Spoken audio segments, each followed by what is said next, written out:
Hello guys, welcome back to my YouTube channel bio addicted. Myself Ravi MBBS first year student at government medical college Nahan. दोस्तों, आज की video में हम बात करने वाले हैं अटल यूनिवर्सिटी नेरचौक के जो वाइस चांसलर हैं डॉक्टर सुरेंद्र कश्यप जी। वो आए थे गवर्नमेंट मेडिकल कॉलेज नाहन और वहाँ पर स्टूडेंट्स के साथ उनकी कुछ इंटरेक्शन हुई है और वहाँ पर कुछ बातें जो है आपसे रिलेटेड भी डिस्कस की गई थी, काउंसलिंग से रिलेटेड भी डिस्कस की गई थी और साथ ही साथ रिफंड जो होता है टोकन मनी का, उससे रिलेटेड भी आपकी बातें जो है वहाँ पर रखी गई। सो बेसिकली मुझे उनसे इंटरेक्ट होने का मौका मिला, क्वेश्चन पूछने का मौका मिला, तो मैंने आप सभी की तरफ से 3 क्वेश्चंस जो है वहाँ पर पुटअप किए थे और उन तीनों क्वेश्चन को मैं आपके साथ डिस्कस करने वाला हूँ क्योंकि मेरी पर्सनल कोई क्वेरी नहीं थी। आपसे रिलेटेड क्वेश्चंस मैंने वहाँ पर रखे हैं आप सभी के लिए, तो आपकी बात डायरेक्टली अटल यूनिवर्सिटी नेरचौक तक पहुँच गई है बिना किसी इंटरमीडिएट के। तो चलिए पहले बात जो मैंने आप सभी की तरफ से रखी है, फर्स्ट जो हमने किया है टोकन अमाउंट के बारे में। टोकन अमाउंट, आपको पता है काउंसलिंग के दौरान हमें टोकन अमाउंट भरना पड़ता है सेकंड राउंड को फिल करने के लिए, which is 5,000, 10,000, 20,000, 50,000 and up to 1 lakh. 1 lakh तक होता है टोकन अमाउंट। तो अभी तक वो क्या होता था, उसको जो पे करते थे हम जब उसको, तो पे होती थी उसकी ऑनलाइन, और जब उसका रिफंड आता है, रिफंड उन स्टूडेंट को आता है जिनको सीट नहीं मिली है, वो आता था इसका ऑफलाइन। सो मैंने सबसे पहला क्वेश्चन ये पूछा कि जब टोकन अमाउंट हम जमा कर रहे हैं ऑनलाइन मोड पे, तो आप क्यों रिफंड नहीं कर सकते इसको ऑफलाइन मोड पर।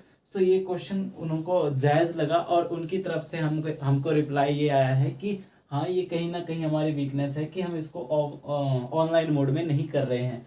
सो नेक्स्ट ईयर से उन्होंने कहा है कि नेक्स्ट ईयर से ये ऑनलाइन हो जाएगा, मतलब आपको जो रिफंड है वो ऑनलाइन ही आ जाएगा, ऑनलाइन ही आपको फॉर्म सबमिट करना पड़ेगा, मतलब पोस्ट ऑफिस में जाके आपको फॉर्म पोस्ट नहीं करना पड़ेगा। पहली क्वेरी ये थी। दूसरी क्वेरी जो मैंने आप सभी की तरफ से रखी थी कि 2 लिस्ट आती है अलॉटमेंट की, एक आती है प्रोविजनल लिस्ट, एक आती है फाइनल लिस्ट। इन पर उनका क्या रिप्लाई रहा।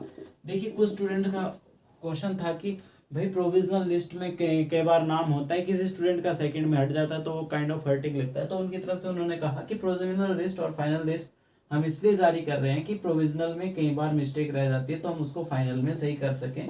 ये उनका रिप्लाई लगा। ये रिप्लाई मेरे को काइंड ऑफ सेटिस्फैक्ट्री तो नहीं लगा, क्योंकि जब ऑल इंडिया लेवल पर एमसीसी काउंसलिंग करा रही है वहाँ पर एक ही लिस्ट निकलती है, फाइनल लिस्ट। अगर आप प्रोविजनल फाइनल 2 लिस्ट निकाल रहे हो, इसका मतलब आपको अपने काम पर ही विश्वास नहीं है या आपके काम में इतनी परफेक्शन नहीं है, आपको पता है कि गलती हुई ही हुई है। सो जब एमसीसी ऐसा कर सकती है तो अटल यूनिवर्सिटी नेरचौक क्यों नहीं। लेकिन फिर भी उनकी तरफ से भी ये पॉइंट जायज़ है कि हाँ, प्रोविजनल और फाइनल 2 अलॉटमेंट लिस्ट, तो इसमें उतना ज़्यादा कोई इशू नहीं है, लेकिन ये सॉर्ट आउट कर सकती थी अटल यूनिवर्सिटी नेरचौक, जहाँ पर मेरे को उनका रिप्लाई सेटिस्फैक्ट्री जो है वो नहीं लगा। सेकेंड के बाद जो थर्ड पॉइंट है, थर्ड पॉइंट में मैंने उनसे एक क्वेश्चन पूछा था। थर्ड पॉइंट पे एक क्वेश्चन मैंने और पूछा था आप सभी की तरफ से, और वो जो थर्ड क्वेश्चन था वो इससे रिलेटेड था कि जो आपकी हेल्पलाइन नंबर होते हैं अटल यूनिवर्सिटी नेरचौक के, आपने देखे होंगे कि जो अटल यूनिवर्सिटी नेरचौक के हेल्पलाइन कॉन्टैक्ट्स होते हैं, हेल्पलाइन कॉन्टैक्ट्स ईमेल होती है, वहाँ पर रिस्पॉन्स उतना अच्छा उनका नहीं आता है। जब आप कॉन्टैक्ट करते हो तो उनका नहीं आता है उतना आंसर। तो इसके बारे में हमने डिस्कशन की, इस पे लॉट्स ऑफ क्वायरीज, बहुत सारे स्टूडेंट ने सेम डाउट रखा। तो ये अटल यूनिवर्सिटी नेरचौक ने एक्सेप्ट किया है और उन्होंने कहा है कि यस, ये हमारी मिस्टेक है और वो इसके ऊपर क्या कर रहे हैं, वर्क करेंगे कि अच्छा एक कम्युनिकेशन चैनल बनाया जाए स्टूडेंट्स और यूनिवर्सिटी के बीच, ताकि हेल्प के बारे में कोई आपको प्रॉब्लम ना आए, ताकि आपका कोई डाउट, कन्फ्यूजन या क्वायरी हो, आप वहाँ पर डायरेक्टली अपनी क्वायरी पुट अप कर सके और अपनी प्रॉब्लम वहाँ पर बता सकें। सो ये 3 पॉइंट जो है हमने डिस्कस किए थे वहाँ पर।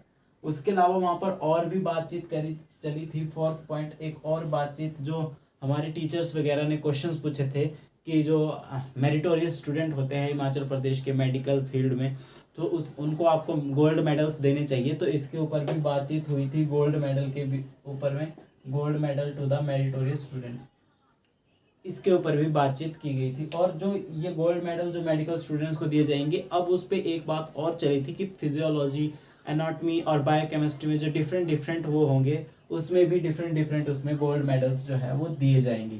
और उसके बाद जो कुछ एक क्वेरीज थी आपकी अटेंडेंस से रिलेटेड जो थी, वो यूनिवर्सिटी की वहाँ पर डिस्कस की गई थी।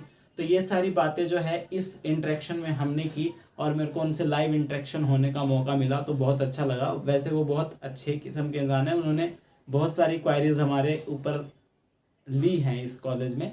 और एक मेरे लिए उनका एक कमेंट रहा था कि बम्बार्डमेंट ऑफ द क्वेश्चंस, क्योंकि मेरे पास क्वायरीज आप सबकी बहुत थी, मैंने ये फेस कर रखी थी, तो मैंने सारी क्वायरीज एक तरफ से पूछ दी वहाँ पर जाकर। सो यही थे आज की वीडियो के लिए, ये सारी क्वायरीज हमने पूछी है। टोकन अमाउंट जो है नेक्स्ट ईयर से वो ऑनलाइन ही आपका रिफंड हो जाएगा। उसके अलावा प्रोविजनल लिस्ट और फाइनल लिस्ट ये एज इट इज़ रहेगी, और आपके ईमेल और जो आपके हेल्पलाइन नंबर है वो अपडेट किए जाएंगे यूनिवर्सिटी के वेबसाइट पर। सो वीडियो पसंद आए तो वीडियो को लाइक, शेयर और चैनल को सब्सक्राइब जरूर से कर दीजिएगा। तब तक के लिए मैं आप सभी का दोस्त रवि आप सभी से लेता हूँ अलविदा। मिलते हैं अगली वीडियो में, तब तक के लिए जय हिंद, जय भारत।